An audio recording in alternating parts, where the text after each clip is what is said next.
नमस्कार, आप देख रहे हैं डेली 24 भारत। मैं हूं आपके साथ स्तुति झा। बुलेटिन की शुरुआत करते हैं।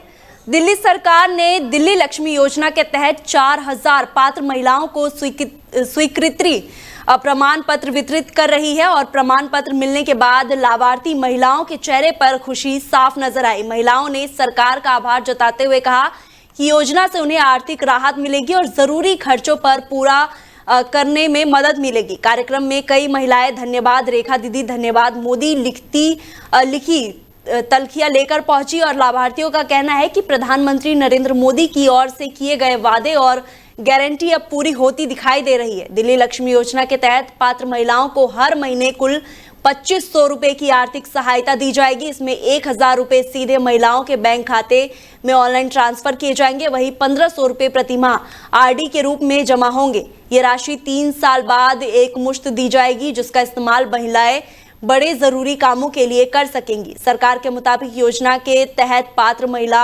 महिलाओं को खाते में 1 सितंबर से राशि ट्रांसफर शुरू होगी और इसके बाद हर महीने भुगतान किया जाएगा। अब तक 9 लाख से अधिक महिलाओं ने योजना के लिए ऑनलाइन रजिस्ट्रेशन कराया है, जबकि 6 लाख से अधिक महिलाओं को पात्र सूची में शामिल किया जा चुका है।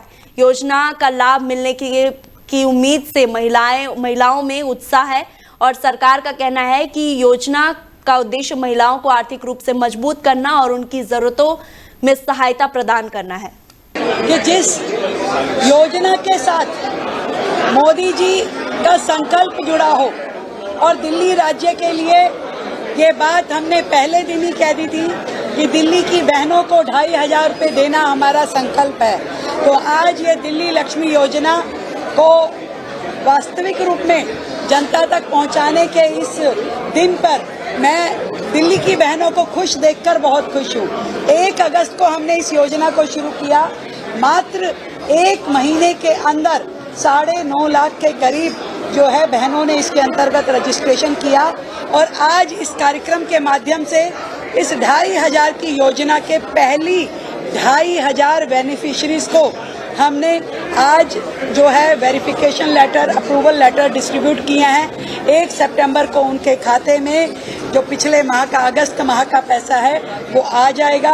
और ये योजना कोई इसकी लिमिट नहीं है, कोई डेट नहीं है कि इस डेट को इसका रजिस्ट्रेशन बंद हो जाएगा। ये लगातार चलने वाली है। बहनें आराम से इसमें अपना नाम भर सकती हैं और जिस महीने में वो अप्लाई करेंगी उस पूरे महीने का उनको जो है ये 2500 रुपये जरूर मिलेगा। जैसे अगर किसी ने 24 अगस्त को भी इस योजना में अपना नाम डाला है तो उसे पूरे अगस्त माह की हम 2500 रुपये देंगे। और दिल्ली की बहनों के सम्मान की, उनकी सुरक्षा की और उनके आत्मनिर्भरता की जिम्मेवारी दिल्ली सरकार पे है, हमारे पर है। और हम दिल्ली की सभी बहनों को, दिल्ली की आधी आबादी के सम्मान के इस वर्चस्व की लड़ाई को लड़ते रहेंगे और उनके। तो वहीं दिल्ली में बीजेपी सांसद बांसुरी स्वराज ने पुणे में राहुल गांधी के छात्रों की गूंज कार्यक्रम में दिए गए पितृसत्ता को खत्म करने वाले बयान पर निशाना साधा है। उन्होंने कहा है कि वो पितृसत्ता खत्म करने की सोच का पूरी तरह समर्थन करती है। उन्होंने राहुल गांधी से सवाल किया है, क्या ये नारा सिर्फ पुणे के मंच तक सीमित है?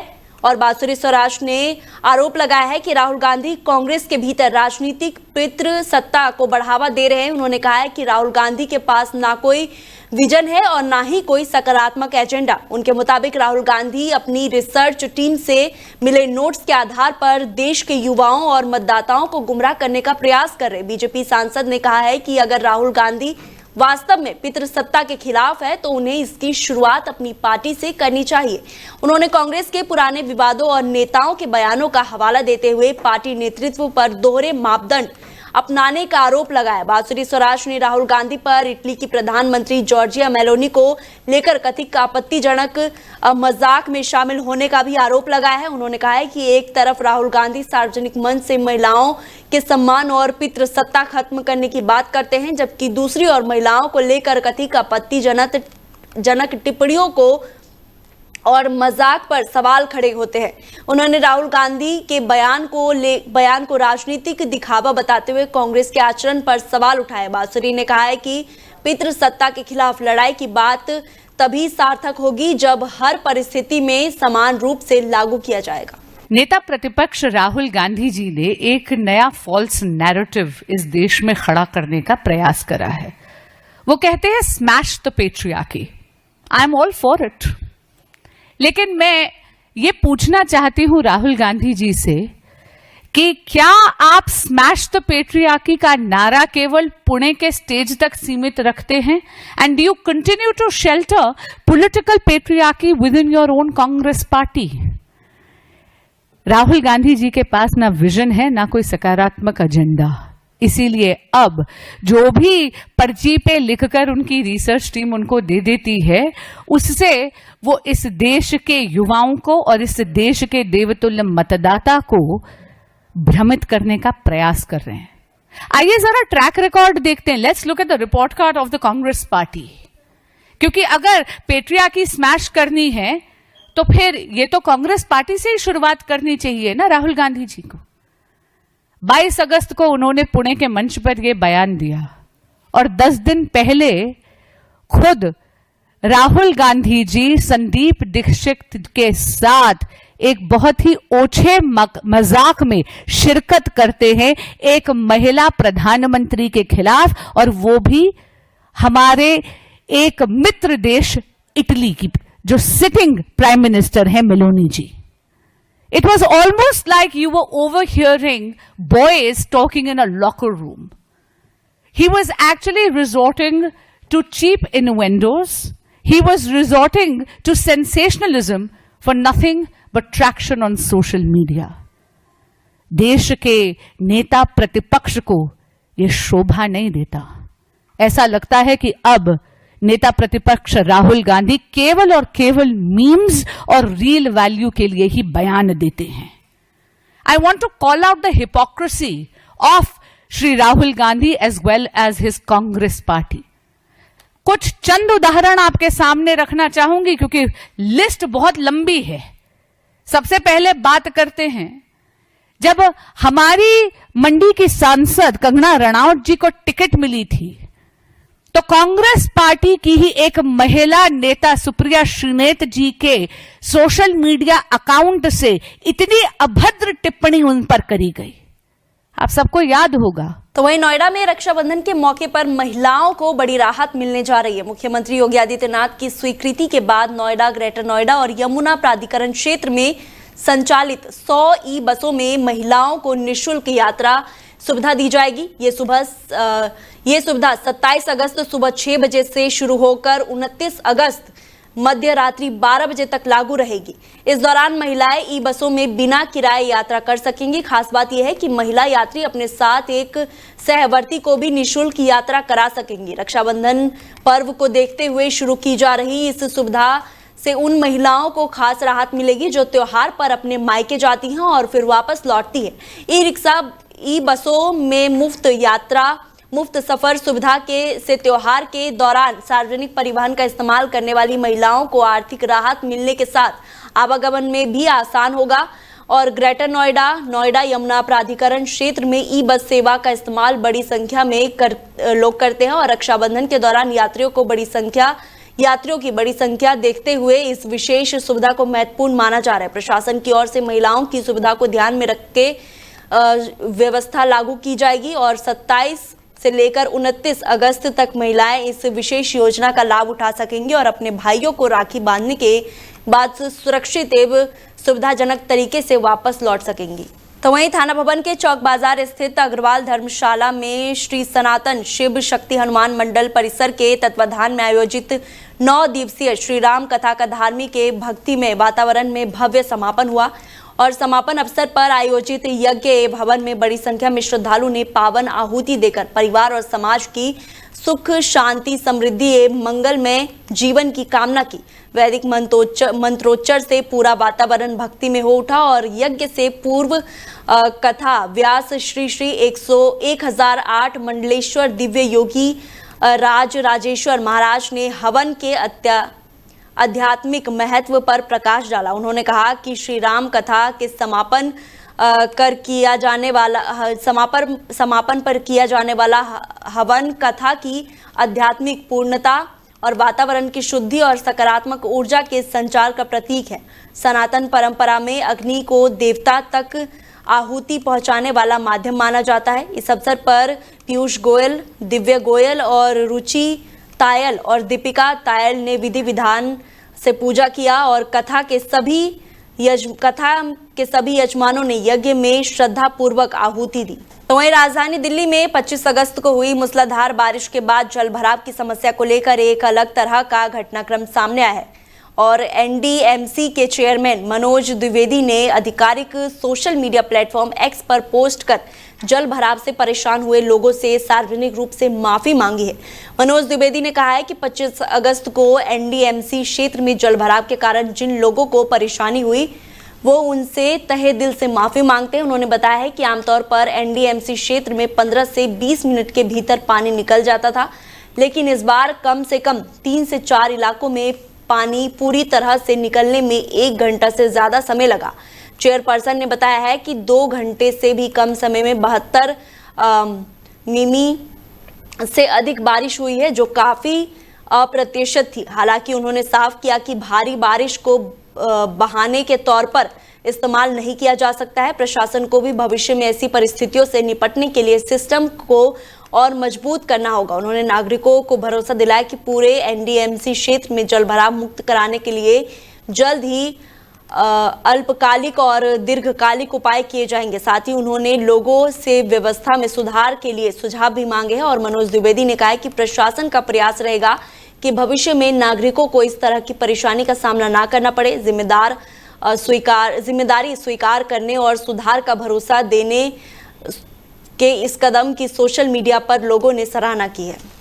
तो वहीं नोएडा के थाना सेक्टर 24 क्षेत्र में नाबालिग छात्र की हत्या के मामले में पुलिस ने कार्रवाई तेज कर दी है। पुलिस के अनुसार 16 अगस्त को मृतक नाबालिग छात्र अपने दोस्त के जन्मदिन पार्टी पर गया था। आरोप है कि इस दौरान दोस्तों ने मिलकर उसका गला दबाकर हत्या कर दी। छात्र के लापता होने के संबंध में 24 अगस्त को थाना सेक्टर 24 में अभियोग दर्ज कराया गया और इस मामले में नामजद 2 नाबालिग आरोपियों को पुलिस पहले ही अभिरक्षा में ले चुकी है। वही जांच के दौरान आज सामने आया कि तीसरे नाबालिग को भी पुलिस ने अभिरक्षा में ले लिया है और पुलिस द्वारा मृतक के शव का पोस्टमार्टम कराया जा रहा है। साथ ही आवश्यक साक्ष्य और फॉरेंसिक साइंस लाइब्रेरी को भेजा गया है और जांच टीम वैज्ञानिक और अन्य सुसंगत साक्ष्य जुटाने में लगी हुई है। पुलिस का कहना है कि विवेचना के दौरान सामने आने वाले सभी तथ्यों को जांच में शामिल किया जाएगा। फिलहाल मौके पर शांति व्यवस्था कायम है और पुलिस की कार्रवाई लगातार जारी है।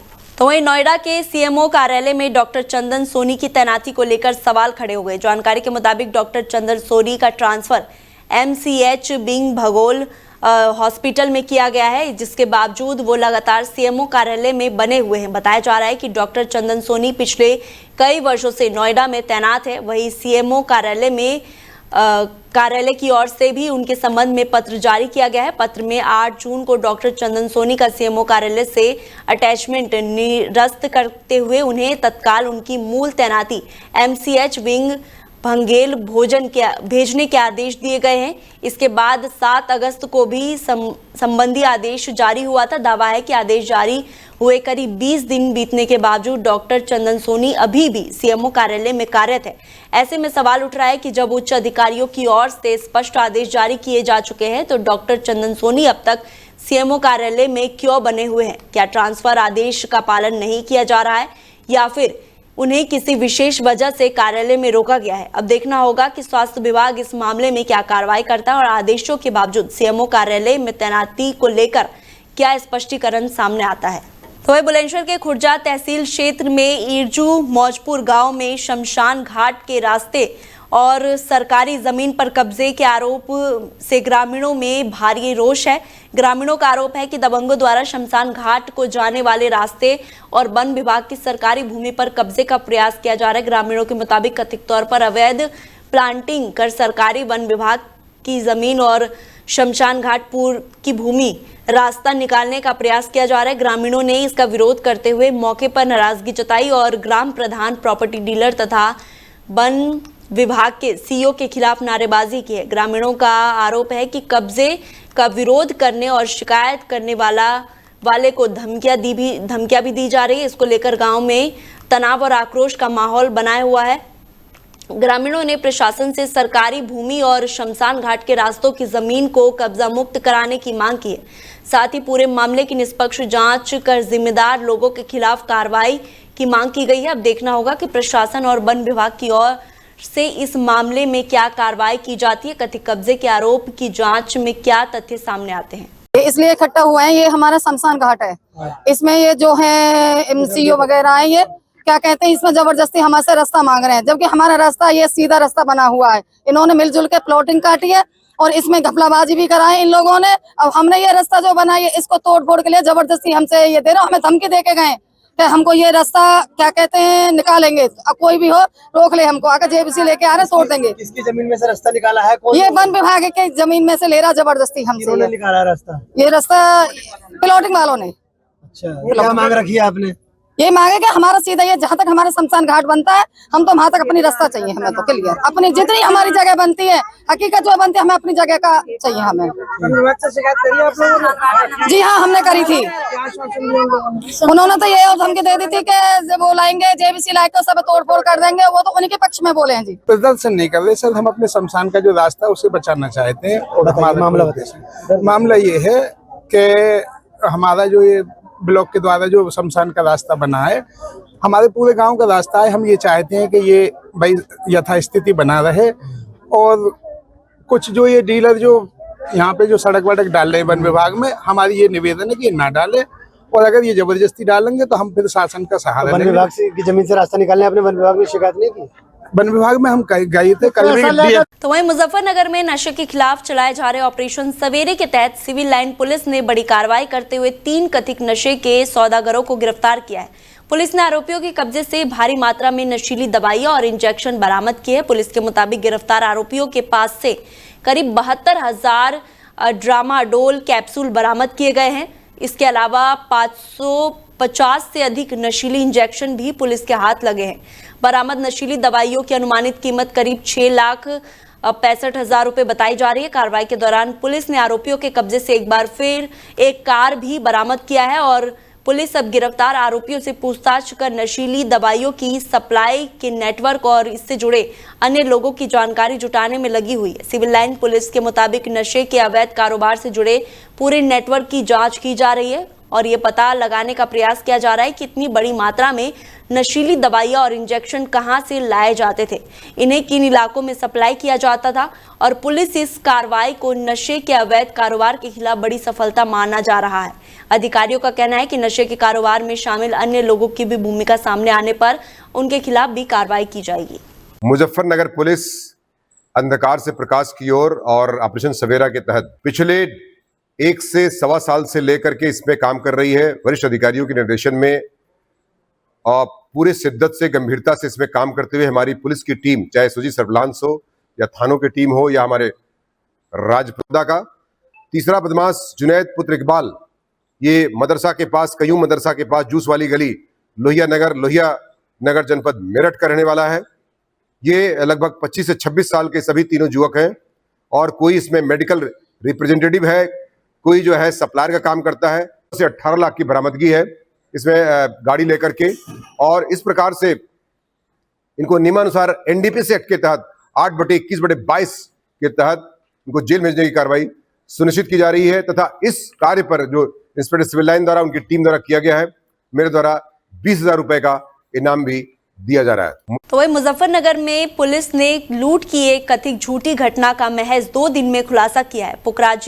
पुरकाजी थाना क्षेत्र में हरिनगर गांव में महिला ने पुलिस को गुमराह करने के लिए चाकू की नोक पर लूट की गई सूचना देने की साजिश रची थी। पुलिस के मुताबिक महिला ने करीब 14.50 लाख रुपए की नकदी और सोने चांदी के जेवरात लूटे जाने की सूचना दी।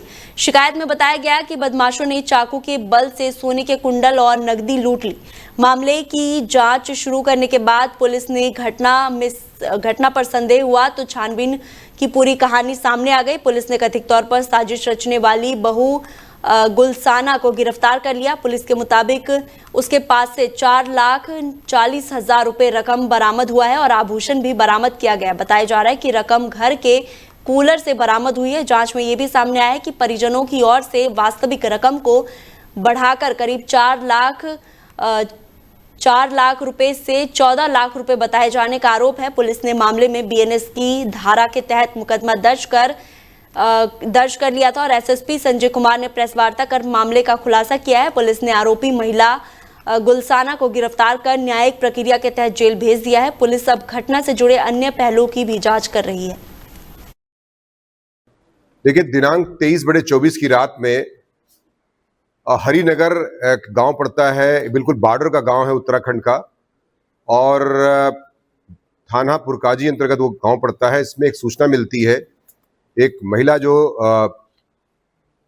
उनको किसी ने झपट्टा मार के उनके कान के कुंडल छीन लिए हैं, तथा जो उनकी गेहूं की टैंक था या डेयरी कहते हैं उसको, या जो भी एक बड़ा जो बर्तन होता है उसमें जो गेहूं रखा जाता है उसमें पैसा रखा हुआ था, उसमें से 14,50,000 रुपए लेकर गए हैं बदमाश, और कुंडल उनका लेकर गए हैं। इसी परिदृश्य में थाना पुरकाजी पे अभियोग दर्ज किया गया था नियमानुसार। तो फिलहाल बुलेटिन में इतना ही। आप देखते रहिए डेली 24 भारत। नमस्कार।